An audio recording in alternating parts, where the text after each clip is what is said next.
This is video 2 of Unit 4, or of Unit 1, I'm sorry.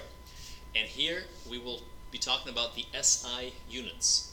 The SI units are the International System Units, Système International in French. The whole scientific community decided to use a certain types of units depending on the measurement you're making. So for example, to measure length, everyone decided to use meters, not inches, not feet, not fathoms. For mass, the community decided to use kilograms. For time, seconds. For temperature, something called Kelvin. Now the Kelvin is actually related to degrees Celsius. It's incremented the same way. And then amount, we decided to use mole. So everyone that's doing science has to report all their units in these measurements, or other measurements in these units, rather. There are measurements like velocity, for example, that scientists would measure, and they would use these units to express velocity. So velocity would be, for example, meters per second. You'll see meters is length, and then second is time. So every other unit is derived from these.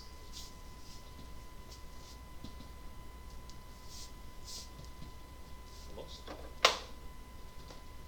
Oh, here we go. So mass is, we're going to define mass and weight, or the difference between them.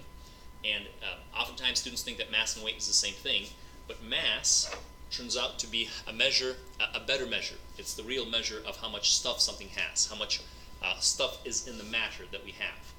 And it's measured with something called a balance. Now this here is a balance. A balance has a counterweight. Usually there's a weight on one side, and then you put the item to be measured, like a pencil or something, and then you adjust it to where it balances out. Weight is a little different, and it's used, a scale, there it is, a scale is used to measure weight. Now a scale actually adjusts for gravity. So a scale, for example, will give you a different mass if you're on a moon versus if you are on Earth. But here on Earth, our scales are calibrated to give you the same exact measurement as a balance. And the units would be kilograms or grams, depending on how heavy the object is. Now for volume, we decided to use milliliters or liters if you have yourself a liquid, and then meters cubed or centimeters cubed if you have yourself a solid. And usually a milliliter and a centimeter cubed are interchangeable, means they actually mean the same thing. So 5 milliliters is the same thing as 5 centimeters cubed. So the volume is defined as the amount of space occupied by an object, so how much space it takes up. And the question down here is, how would you measure some of these objects? So to measure the volume of a cube, you can simply measure length times width times height, and then there's a formula for the volume of a cube. You would simply multiply length, width, and height together to get that volume. A penny is something like a cylinder, so to get the volume of a cylinder, so a penny is like a thin cylinder, you would get the radius and you get the height. And then there's a volume of a cylinder equation. The volume of a cylinder is height times pi r squared. So you would apply that equation. The pi r squared gives you the area, and then multiplying by the height gives you the volume of a cylinder. If you have an irregular object like a key, you'd probably have to use water displacement. And with water displacement, you would have to use a graduated cylinder, fill it up with water. So here you have a grad cylinder filled with water, so to a certain line. And then you would drop your object in there. If the object is the key, you would drop the key in there, and then the water level goes up. And then you measure the second water level, and then you would subtract those two together, and that's how you get the displacement volume. Subtract the smaller from the bigger, and you get yourself milliliters. In this case, you will get milliliters, which would be equivalent to something like centimeters cubed if you use centimeters to measure the volume of a penny.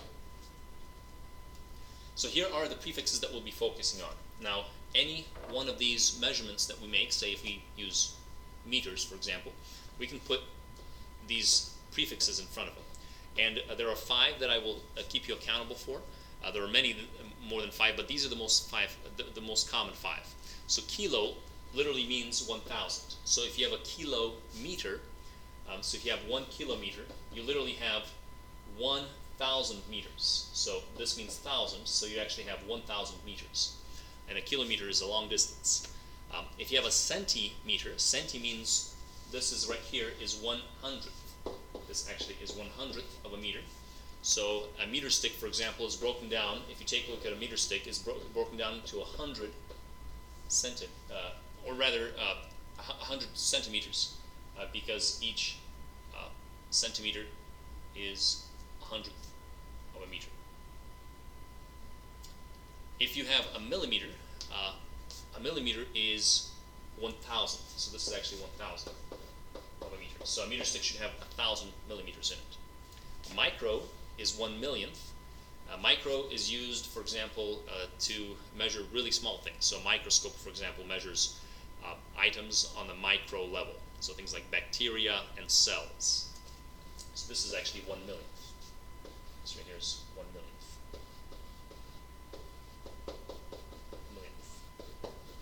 And then finally, nano is 1/1,000,000th. This is billionth. And it measures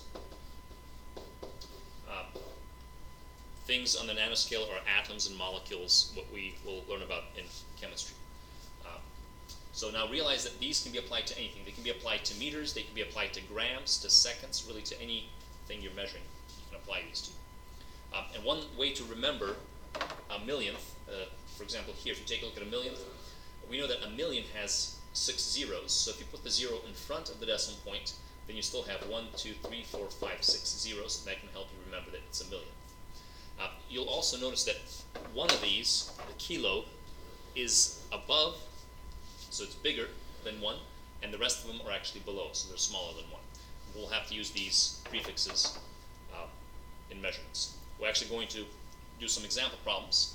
So if you think about the first question, a meter is how many centimeters, and a centimeter is how many meters. So this whole thing is talking about the same thing, except looking at it from 2 different perspectives.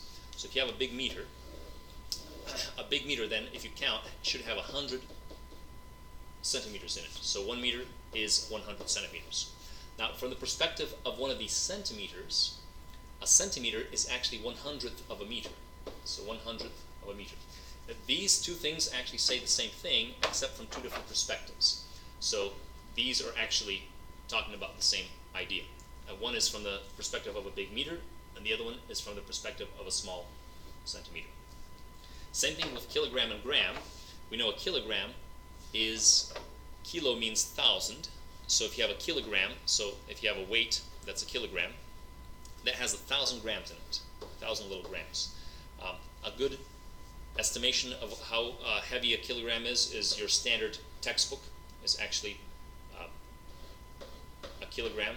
So like your chemistry textbook or something is a kilogram. And a gram is roughly a paperclip. So if you have a paperclip, a little small paperclip, that's usually a gram.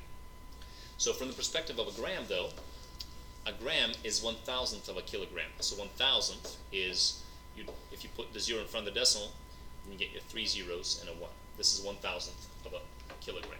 So again, these are talking about the same thing, just from 2 different perspectives. I'll go ahead and leave this one up to you to try on your own. So take a minute, try this on your own. And then let's take a look at some derived units. So derived units essentially use, for example, meters. You can use meters and a prefix, centimeters, and then you would use these together to derive something called volume. So you'll always see basic units in there. Density is another good example of a derived unit. It uses mass and volume now. And volume is made up of length, so you got grams per centimeter cubed. Here's energy, something that has 3 subunits, or 3 basic units in it: kilograms, meters squared, and seconds squared. And energy is 1/2 mv squared, for example, is an equation you may have seen.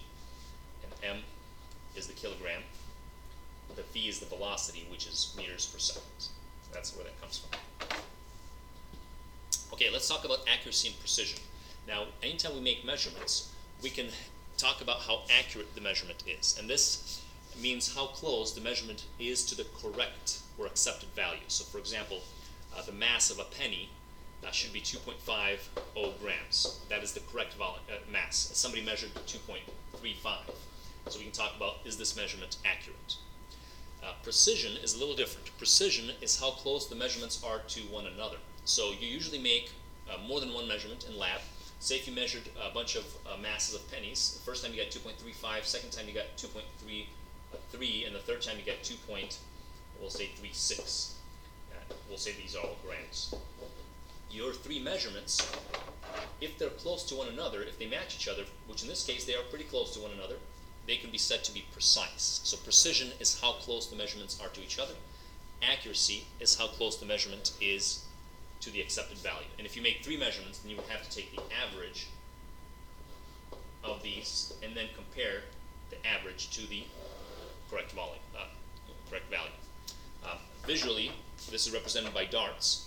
So a measurement that's precise but not accurate would be the darts hitting together in the same spot, but not in the bullseye.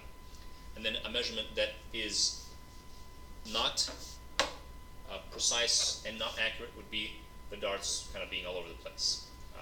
And then a measurement that's both precise and accurate would be this. This is precise and accurate. This is just precise, and this is neither. Not precise and not accurate. Hopefully that makes sense. We're going to show you a little example. So here the example is three measurements were made by a student, 131, 127, 129. The real volume is 166. So these numbers being pretty close together you can consider them as being precise. However, because the numbers do not match the real volume, they are not accurate. So not accurate, but they are precise. So that would be an example, kind of a qualitative example. We're actually going to do an example with numbers. You can express how accurate something is with something called percent error. So percent error is a numerical way, mathematical way of expressing accuracy. And the equation here is accepted minus experimental divided by accepted and then times 100. The 100 is why it's called percent. Percent. The cent actually comes from centimeter, like think of a centimeter, cent, which means 100. That's why the cent is 100. And then these bars right here are absolute value bars from math, which means any number that comes out negative, you make it into a positive. So if your final answer was -7, you drop the negative, and you got 7% for your final answer. The units for this calculation would be percent. You use the percent that you may have heard about. Okay, let's go ahead and set one up. Let's try one. So a volume is measured experimentally as 3.74 milliliters. What's the percent error if the correct volume is 3.53 milliliters? So let's go ahead and set out our equation. And our equation is accepted minus experimental divided by accepted times 100. So go ahead and set this equation up.